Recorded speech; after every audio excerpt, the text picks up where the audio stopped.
Nipende tu kuambia kwamba kwa siku hii ya leo tulikuwa na mambo matatu.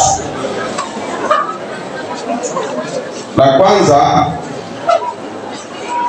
tulikuwa na zoezi la kukabidhi chumba cha TEHAMA, kwa maana ya kukabidhi kompyuta, chumba cha kompyuta ambacho tumekiandaa kama mlivyosikia kwenye risala, na tumenunua kompyuta, na leo nilikuwa nikabidhi kompyuta hizo kwa mkurugenzi wa halmashauri ya wilaya, na alikuwa afike hapa saa 3, lakini kumetokea kikao cha ghafla.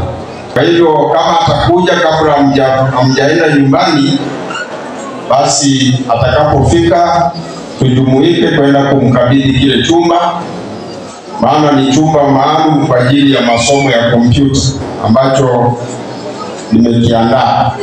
Nilianzisha utaratibu wa kila miezi mitatu ninaandaa chakula kwa watoto wanaoishi bweni hapa sekondari, na tumeshafanya hivyo. Mwezi wa 3 tulifanya, mwezi wa 6 tulifanya, mwezi wa 9 tarehe 1 tulitegemea kufanya, lakini ukawa na mwingiliano wa shughuli nyingi hapa shuleni.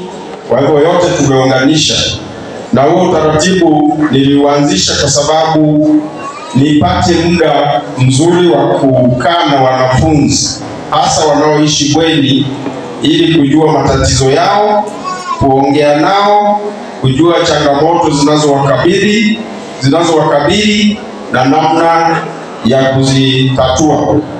Kwa hivyo pia nipate muda wa kuwaburudisha kama kuwatoa out, maana wanapokuwa hapa muda wote wako kama wafungwa. Ni ugali maharage. Sasa siku ya mramba watu naweka nyama na wali na soda kidogo. Kwa hivyo hilo nalifanya kwa mapenzi mema, maana mimi pia ni mzazi, pamoja na nafasi yangu kama diwani ni mlezi, lakini ni vizuri sana kushirikiana na wanafunzi, na kwa kweli zoezi letu linaenda vizuri na tutaendelea hivyo hivyo. Nadhani mwezi wa 6 nilikuwa hapa. Katika kipindi hicho ambacho tumekaa, kuna changamoto nyingi ambazo nilizibaini na zingine tumezitekeleza, na walizungumza kuhusu tatizo la maji ambalo pia bado liko kwenye risala yao ya leo.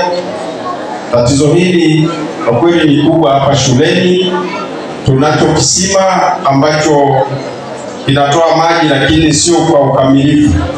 Kwa hivyo muda mwingine unakuta wanahangaika, lakini nilianzisha mradi wa ujenzi wa tenki la maji ambalo liko katika hatua za mwisho.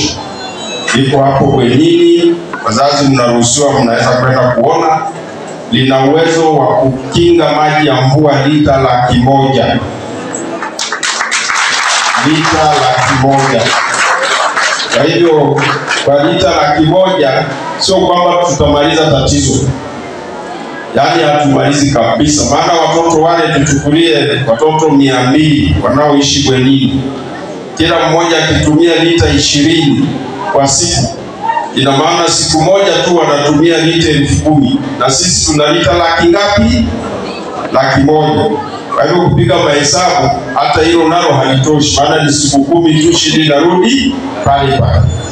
Kwa hivyo bado tutaangalia njia nyingine ya kuweza kutatua hili tatizo, wakati tunasubiri maji kutoka Ziwa Victoria ambayo yanakaribia kufika Nyamuswa, na baada ya kufika pale basi mabomba yatalazwa kuja hapa Esperanto Sekondari, na yataendelea kwenda Nyaburundu na vijiji vingine kama Bigeni. Mradi huo tayari na fedha shilingi bilioni 8. Ni mategemeo yangu kwamba kama mkandarasi ataenda kama alivyopanga, basi baada ya muda si mrefu tutakuwa na maji na tatizo litakuwa limepungua, kama sio kulimaliza kabisa.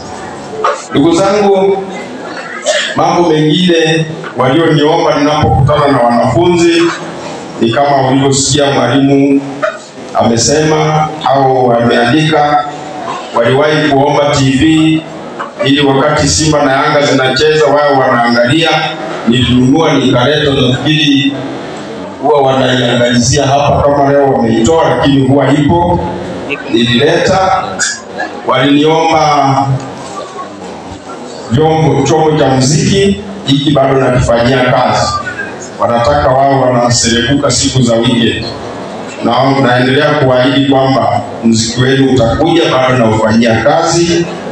Na mwezi wa 6 waliniomba sola ambazo wameendelea kuziomba kwenye risala ya leo, ili umeme unapokatika basi wawe na mwanga kwenye mabweni yao na kwenye chumba cha darasa kimoja na chumba hiki cha chakula.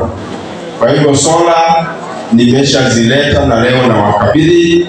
Naomba mahala zilipo basi zisogee hapa, ili baada ya hotuba yangu niwakabidhi mbele ya wazazi, ili waone ni nini diwani wao wanafanya. Tena ni sola kubwa ambapo moja tu ikiwashwa hapa, hata ule mwanga unaotoka Dodoma kule TANESCO unaweza ukapita. Ni kubwa kabisa. Kuna mambo mengi yamesemwa. Mwalimu ametaja baadhi ya mambo niliyoyatekeleza hapa shuleni, kama vile kujenga maktaba ya kisasa, sawa. Tumejenga maabara, sawa. Tumeleta TV, sawa. Tumejenga vyumba 8 za walimu. Tumejenga mabweni 2, sawa. Nimejenga kisima na ninaendelea kujenga tenki, sawa. Nimejenga vyoo vya wanafunzi wa kike, sawa, na wa kiume. Nimeleta photocopy machine na sasa nimeleta kompyuta. Lakini wamesahau kwamba hata hili jengo nalo limejenga. Hili tulilomo nalo limejenga. Kwa hivyo hilo walisahau kabisa. Unajua ukifanya mambo mengi, hilo unayemfanyia usahau mengine. Kwa hivyo bado tunaendelea. Sio kwamba tumefanya hayo tunasimama, bado tunaendelea.